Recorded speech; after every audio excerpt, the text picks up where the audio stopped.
श्री शिवाय नमस्तु भयम। दोस्तों, जैसा कि आप सभी लोग जानते हैं कि 21 फरवरी 2026 यानी शनिवार को पड़ रही है फाल्गुन महीने की शुक्ल पक्ष वरद चतुर्थी व्रत। और दोस्तों, ये वह तिथि है जो फाल्गुन महीने में पड़ने सबसे बड़ी तिथि है, क्योंकि यह फाल्गुन महीने में पड़ने वाली है और इसका बहुत ही बड़ा और विशेष महत्व होता है। पूज्य गुरु जी ने कहा है कि अगर कभी भी मौका लग जाए और फाल्गुन महीने की चतुर्थी तिथि शनिवार को पड़ जाए तो आप लोगों को सातहरा दूर्वा का उपाय तो अवश्य ही करना चाहिए। इन दोनों का संयोग बहुत ही कम आता है। इसी के साथ में गुरु जी ने अपनी शिव पुराण कथा में बताया है कि इस दिन आपको 7 दूर्वा का उपाय तो आपको अवश्य ही करना चाहिए, क्योंकि ऐसा दिन पूरे साल में सिर्फ एक ही बार आता है। और दोस्तों, आप सभी लोग जानते हो कि शनिवार का अगर सबसे बड़ा उपाय है तो वह सातहरा दूर्वा वाला उपाय है। तो दोस्तों, इस शनिवार चतुर्थी तिथि के दिन आप लोगों को इस सातहरा दूर्वा वाला उपाय को जरूर करना है। बहुत सारे लोग होंगे जिन लोगों ने इस उपाय को ना किया हो, मतलब पूरा साल निकल गया, उन्होंने किसी भी दिन इस सातहरा दूर्वा वाला उपाय को ना किया हो। पर दोस्तों, आपके पास एक आखिरी मौका बचा हुआ है जो कि 21 फरवरी के दिन है। तो इस दिन आप लोगों को इस वाले उपाय को जरूर कर लेना। भले ही आपने पूरे महीने भर इस उपाय को ना किया हो, पर अगर आपने इस फाल्गुन महीने के शनिवार चतुर्थी तिथि के दिन अगर इस वाले उपाय को कर लिया तो आपको इस उपाय को करने का वह फल मिलेगा जिसकी आपने कभी कल्पना भी नहीं करी होगी। इसीलिए आप लोग इस वाले उपाय को एक बार जरूर कर लेना है, ताकि आप लोगों के हाथ से यह मौका ना जा सके और आपको इस उपाय को करने का फल मिल सके। दोस्तों, ये उपाय पंडित जी ने अपनी अभी ही शिव महापुराण की कथा में बताया है, जिस उपाय को आज हम आपको बहुत अच्छे से समझाने वाले हैं। इस वीडियो को देखने के बाद इस उपाय को समझने के लिए आपको कोई और वीडियो को देखने की जरूरत नहीं पड़ेगी। तो चलिए दोस्तों, उपाय को शुरू करते हैं। देखिए, ये इस फाल्गुन महीने के शनिवार चतुर्थी तिथि के दिन ये इतना खास होता है, इतना महत्वपूर्ण होता है। देखा गया है कभी कभी बड़े बड़े पूजा पाठ अनुष्ठान से जो मनोकामना पूर्ण नहीं होते, वो फाल्गुन महीने के शनिवार चतुर्थी तिथि के दिन एक छोटे से उपाय करने से ही आपकी मनोकामना पूर्ण हो जाती है। और बहुत सारे लोगों ने इस उपाय को किया भी है और उनको इस उपाय को करने का फल भी जरूर मिला है। अगर आप लोग भी इस उपाय को करना चाहते हैं तो आप इस उपाय को करना चाहते हैं तो आप इस उपाय को पहले अच्छे से समझ लेना, सुन लेना, उसके बाद करना आपको इस उपाय का फल जरूर ही। और इस उपाय को कर लेने से आपके घर में चाहे किसी भी प्रकार की दुख और समस्या क्यों ना चल रही हो, आपको उसका कारण भी नहीं पता है कि भाई यह समस्या किस कारण से चल रही है, उसका कुछ भी कारण हो सकता है। जैसे इसे पितृदोष हो सकता है या किसी भी तरह का मंगल दोष भी हो सकता है। तो इस दिन आप लोगों को यह वाला उपाय कर लेना है। ये एक ऐसा उपाय है जिस उपाय को अगर किसी विशेष दिन पर किया जाए तो भाई उस विशेष दिन का जो है वो तो मिलता ही मिलता है, पर हमने उस दिन पर इस उपाय को किया है तो हमें उससे भी बड़ा फल मिलता है, और फल बहुत जल्दी मिलता है, क्योंकि आप इस उपाय को बहुत ही बड़े और विशेष दिन पर कर रहे हो। तो चलिए अब उपाय के बारे में बात करते हैं, लेकिन उससे पहले आप लोगों को यह जानना आवश्यक है कि आखिर यह उपाय किस समय करना है, किसको करना है और कैसे करना है। तो चलिए हम आगे आपको वीडियो में एक एक करके बता देते हैं। उससे पहले अगर आप लोग हमारे चैनल पर पहली बार हैं तो हमारे चैनल को सब्सक्राइब करना ना भूलें, और अगर आपके पास कोई सवाल है तो आप हमें कमेंट बॉक्स में बता सकते हैं। और अगर आपको हमारा वीडियो पसंद आया है तो आप हमें लाइक और शेयर करना ना भूलें। और अगर आपको हमारे चैनल की जानकारी चाहिए तो आप हमें फॉलो कर सकते हैं। और अगर आपके पास कोई प्रश्न है तो आप हमें कमेंट बॉक्स में बता सकते हैं। पहली बार आए हैं या फिर मेरी आवाज आज पहली बार सुन रहे हैं तो हमारे चैनल वास्तविक जानकारी को सब्सक्राइब जरूर कर लेना, और इस वीडियो को करके कमेंट बॉक्स में श्री शिवाय नमस्तु भयम ओम नमः शिवाय जरूर टाइप कर देना। तो दोस्तों, इस 7 दूर्वा वाला उपाय को हमें शनिवार चतुर्थी तिथि के दिन कैसे करना है, किसको करना है, किस समय करना है और कहां पर करना है, ये सारे सवालों के जवाब आपको इस वीडियो में मिल जाएंगे। और जो ये वीडियो देखेगा भाई उसको सातहरा दूर्वा वाला उपाय जरूर करना चाहिए, क्योंकि इस दिन 7 दूर्वा का भी बहुत ही बड़ा और विशेष महत्व होता है। और जब बात आ जाए हरा दूर्वा की तो ये सोने पर सुहागा वाली बात हो जाती है, और ये एक बहुत ही बड़ा उपाय हो जाता है इस शनिवार चतुर्थी तिथि का। तो अब दोस्तों, इस सातहरा दूर्वा वाला उपाय को आखिर करना किसको है, सबसे पहले हम लोग वो बात जान लेते हैं। तो देखो, घर की जो बड़ी माताएं बहनें होती हैं, उन माताओं बहनों में से कोई भी एक बड़ी माता बहन इस वाले उपाय को कर सकती हैं। और दोस्तों, अगर आप चाहें तो अपने घर में से सभी सदस्यों भी इस उपाय को करवा सकते हैं। अगर किसी व्यक्ति की खुद की कोई मनोकामना है, खुद की कोई दुख और परेशानी है जो कि वह अपने लिए करना चाहता है, इस वाले उपाय को तो वह खुद अपने लिए भी कर सकता है। बाकी अगर कोई घर में से ऐसा है जो कि अपने पूरे घर परिवार की सुख और शांति के लिए ये वाला उपाय करना चाहता है तो भाई वो भी कर सकता है। उसमें भी कोई दिक्कत वाली बात नहीं है। कहने का मतलब यह है कि इस उपाय को हर सदस्य भी कर सकता है और पूरे घर परिवार के सदस्य के लिए घर की बड़ी माताओं बहनों में से कोई एक माता बहन भी कर सकती है। माताएं बहनें अगर घर में उपस्थित ना हो या वो ये वाला उपाय ना कर पा रही हो तो फिर घर का कोई बड़ा सदस्य भी इस 7 हरा दुर्वा वाला उपाय को कर सकता है, चाहे फिर वो पुरुष ही क्यों ना हो, उसमें कोई भी दिक्कत वाली बात नहीं है। अब दोस्तों जो अगला प्रश्न निकल कर आता है वो विनय है ये आता है इसको लेकर कि आखिर इस उपाय को हमें किस समय करना है, सुबह के समय करना है कि शाम के समय करना है। तो देखो इस वाले उपाय को आप लोग सुबह के समय भी कर सकते हो और शाम के समय प्रदोष काल में भी कर सकते हो। अब अगर आप पूछो कि भाई सबसे उत्तम समय कौन सा रहेगा इस 7 हरा दुर्वा वाला उपाय को करने का, तो हम आपसे बस यही कहेंगे कि इस उपाय को आप सुबह के समय करेंगे तो ज्यादा बेहतर होगा। बाकी अगर प्रदोष काल के समय भी करेंगे तो भी अच्छा होगा, उसमें कोई भी दिक्कत वाली बात नहीं है। तो अब दोस्तों जो अगली सबसे बड़ी और महत्वपूर्ण बात आती है वो ये आती है कि सुबह अगर हम उपाय को करेंगे तो हमें कितने बजे से लेकर कितने बजे तक के बीच में करना है, और शाम के समय प्रदोष काल में करेंगे तो हमें कितने बजे से लेकर कितने बजे के बीच में करना है। तो देखो सुबह जितनी जल्दी हो सके आप उपाय को करने की कोशिश करना। बाकी अगर कारणवश लेट भी हो जाओ, थोड़ी देर भी हो जाए तो 10 या 11 बजे तक भी आप उपाय कर लेना, पर 12 बजे से ज्यादा देरी ना हो, ठीक है, इस बात का ध्यान रखना। उसके बाद में दोस्तों अगर शाम के समय प्रदोष काल की बात करें, प्रदोष काल का जो समय है होता है वो शाम के 6 बजे से शुरू हो जाता है। मतलब शाम के 6 बजे से लेकर शाम के 6 बजे से रात के 8 बजे के बीच का जो समय होता है यह समय प्रदोष काल का समय होता है। तो इस उपाय को 7 या 8 बजे के बीच में भी कर सकते हो, मैं आप कभी भी इस वाले उपाय को कर सकते हो, उसमें कोई भी दिक्कत वाली बात नहीं है। तो फाल्गुन का महीना ही है जो आपको धन दौलत पुण्य दोनों ही देने वाला है। फाल्गुन के महीने में तुलसी का पूजन करके श्री हरि विष्णु से जुड़े हुए कुछ उपाय करके आप अपने जीवन की निर्धनता, धन से जुड़ी समस्याएं, कर्जे से जुड़ी समस्याओं को हमेशा के लिए दूर कर सकते हैं। ये वही महीना है जिस माह में भगवान विष्णु योग निद्रा से जागते हैं। भगवान विष्णु को तुलसी अति प्रिय है, इसलिए उनकी पूजा में भी विशेष रूप से हम तुलसी का उपयोग करते हैं। और बिना तुलसी दल के, बिना तुलसी मैया के श्री हरि विष्णु की पूजा और उनका भोग दोनों ही अधूरे होते हैं। इसीलिए फाल्गुन के महीने में ऐसा उपाय आपको बताने वाले हैं जिसे करने से श्री हरि विष्णु की असीम कृपा आपको मिलेगी और मां तुलसी से ऐसा आशीर्वाद मिलेगा।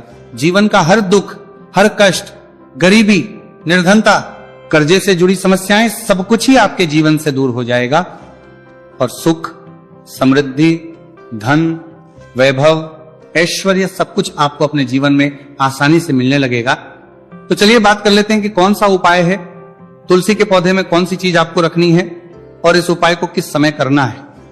देखिए सबसे पहले तो आपको बता दें कि अगर आपके घर में तुलसी का पौधा नहीं है तो फाल्गुन के महीने में एक तुलसी का पौधा अपने घर में लाकर जरूर लगाए, क्योंकि फाल्गुन के महीने में जो लोग अपने घर में तुलसी जी का पौधा लाकर लगाते हैं, मां तुलसी का पूजन करते हैं, कभी भी मां तुलसी उनके घर में निर्धनता नहीं रुकने देती है।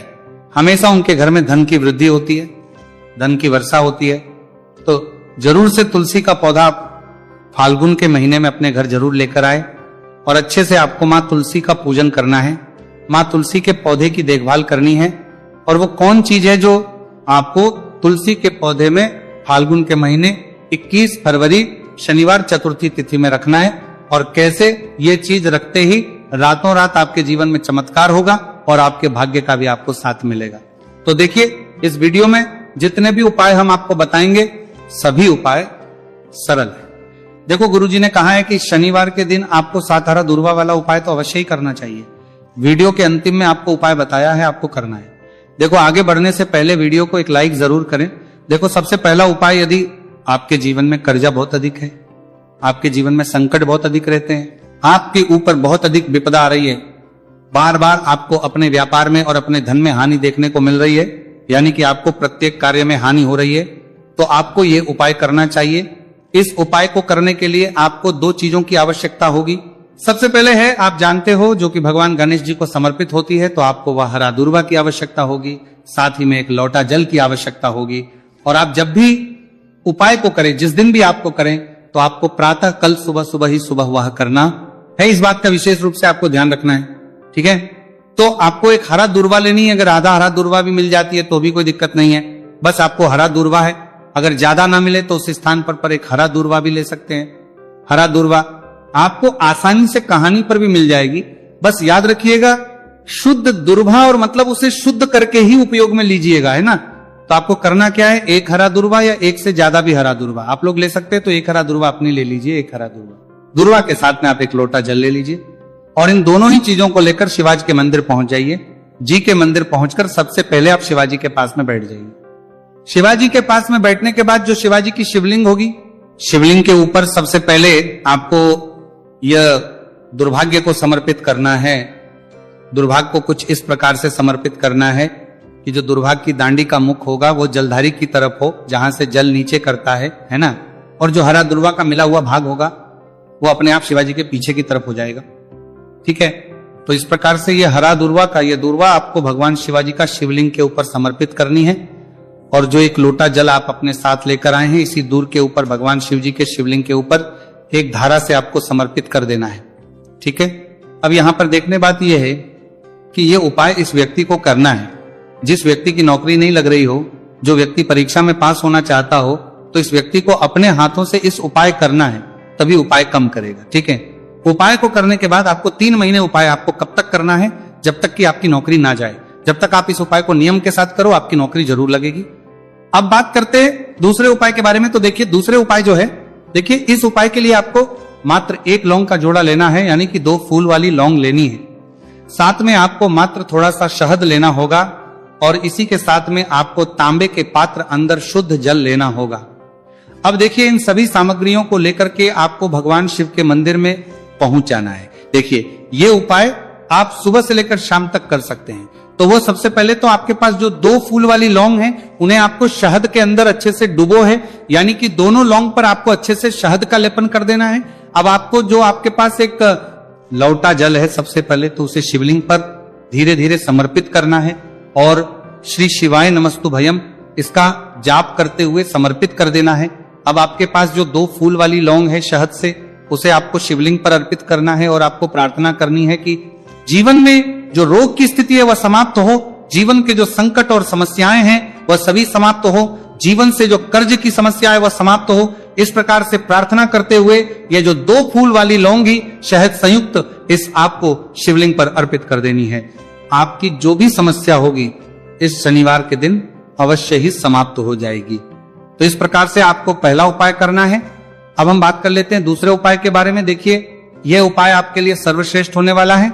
देखिए इस उपाय के लिए आपको चाहिए होंगे 5 हरा मूंग के दाने, और मूंग के दाने कहीं से भी खंडित नहीं होने चाहिए, इस बात का ध्यान रखें। और इसी के साथ में आपको एक तांबे के पात्र के अंदर अपने घर से शुद्ध जल 1 लोटा जल ले लेना है। अब दोस्तों इन सभी सामग्रियों को लेकर के आपको सीधे पहुंच जाना है भगवान शिव के मंदिर में। देखिए इस उपाय को भी आप सुबह भी कर सकते हैं और शाम के समय में भी कर सकते हैं।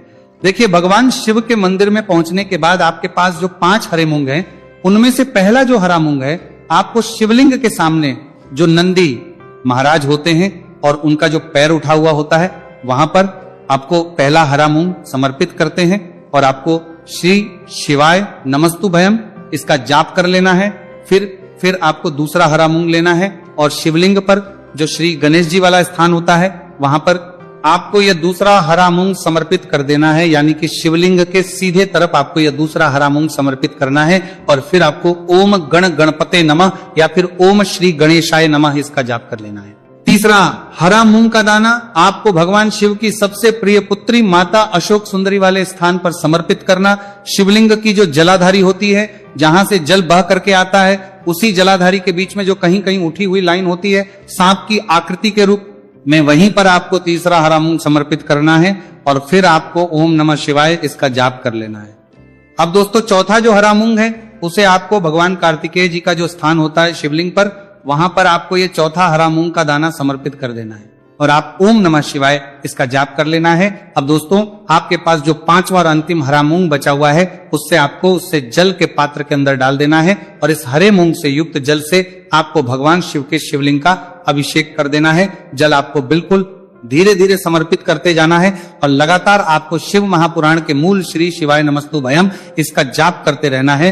फिर आपको शिवलिंग के आगे बैठकर, यदि आप अपने बच्चों के लिए यह उपाय कर रहे हैं, यदि आप अपने बच्चों की बुद्धि ज्ञान और विवेक के लिए उपाय कर रहे हैं, तो उसके लिए आपको प्रार्थना कर लेनी है, या फिर व्यापार में वृद्धि करने के लिए उपाय कर रहे हैं तो उसकी कामना करते हुए आपको प्रार्थना कर लेनी है, या फिर अपनी नौकरी के लिए कर रहे हैं, या फिर अपने इंटरव्यू के लिए, या फिर धन की प्राप्ति के लिए कर रहे हैं। जिस भी कामना के लिए आप उपाय कर रहे हैं उसे परिपूर्ण करने के आपको महादेव से प्रार्थना कर लेनी है और फिर आपको वापस अपने घर आ जाना है। पूज्य गुरु जी ने कहा है कि जो भी व्यक्ति इस उपाय को कर लेता है तो यकीन मानिए आपके जीवन की जो सारे संकट, कष्ट और बाधाएं ही वह सभी समाप्त होंगे। अब हम बात करते हैं अगले उपाय की। इस उपाय के लिए आपको एक दीपक लेना है। दीपक आप मिट्टी का भी ले सकते हैं और शुद्ध आटा मढ़कर उसका दीपक भी आप तैयार कर सकते हैं। अंदर गोल बाती का प्रयोग करना है और दीपक के अंदर आपको शुद्ध घी का प्रयोग करना है। इसी के साथ में आपको मात्र एक फूल वाली लौंग लेनी होगी। अब ये एक दीपक और एक फूल वाली लौंग लेकर के सीधा आपको पहुंचना होगा बरगद के वृक्ष के। वहां पर देखिए, सबसे पहले तो आपके पास जो एक फूल वाली लौंग है उससे आपको बरगद के वृक्ष की जड़ में समर्पित करना है। देखिए, अगर आपके जीवन में कोई भी बड़ा संकट आने वाला है, कोई बड़ा कष्ट आने वाला, तो वह इस उपाय के माध्यम से दूर होने वाला है। महादेव की विशेष कृपा रहेगी कि जो भी संकट आपके जीवन में आने वाला होगा वह भी दूर हो जाएगा। तो आपको एक लौंग समर्पित करनी है बरगद के वृक्ष की जड़ में, और वहीं पर आपको जो है गोल बाती वाला दीपक जो आप लेकर के गए हैं उससे भी वहां पर प्रज्वलित कर देना है। वटकेश्वर महादेव का स्मरण करते हुए देखिए, जब भी आपको जीवन में इस साल लगने लगे कि आपके जीवन में कुछ भी अच्छा नहीं चल रहा है, तब भी आपको इस प्रकार उपाय करना है। तो इस प्रकार से आपको ये उपाय करना है। अब हम जान लेते हैं चौथे विशेष उपाय के बारे में। देखें, यदि आपके विवाह में, शादी में कोई भी समस्या आ रही है, यदि आपका जो कर्ज है वह दिन पर दिन बढ़ते ही जा रहा है, तो आपको ये चमत्कारी उपाय करना चाहिए। कोई भी समस्या अगर जीवन में है तो उसे दूर करने के लिए आपको ये उपाय करना चाहिए। मंगल दोष से जुड़ी हुई समस्या भी है तब आपको ये उपाय करना चाहिए। देखिए, इस उपाय के लिए आपको एक तांबे के पात्र के अंदर अपने घर से शुद्ध जल लेना है और इसी के साथ में आपको एक चुटकी लाल चंदन लेना होगा। अब आपको क्या करना है कि जो लाल चंदन आपने लिया है उसे आपको उससे जल के पात्र के अंदर डाल देना है, और ये जल जो है आपको लाल चंदन से युक्त तैयार कर लेना है, और यह लाल चंदन से युक्त जल आपको भगवान शिव के मंदिर में लेकर के पहुंचना है। लेकिन उपाय भी आप सुबह से लेकर के शाम तक कर सकते हैं। अब दोस्तों, ये जो लाल चंदन से युक्त जल है, इससे आपको भगवान शिव के शिवलिंग पर धीरे धीरे अर्पित कर देना है और आपको लगातार श्री शिवाय नमस्तुभयम इसका जाप करते रहना है। देखिए, यदि आपके जीवन में विवाह से जुड़ी समस्या चल रही है तो आपको मंगलेश्वर महादेव का स्मरण करना है, और जीवन में अधिक कर्ज की समस्या है तो आपको आर्यन मुक्तेश्वर महादेव का स्मरण करना है। देखना, एक दिन आपकी सब तरह की समस्या जल्दी ही समाप्त हो जाएगी। तो इस प्रकार से आपको ये चौथा उपाय करना है।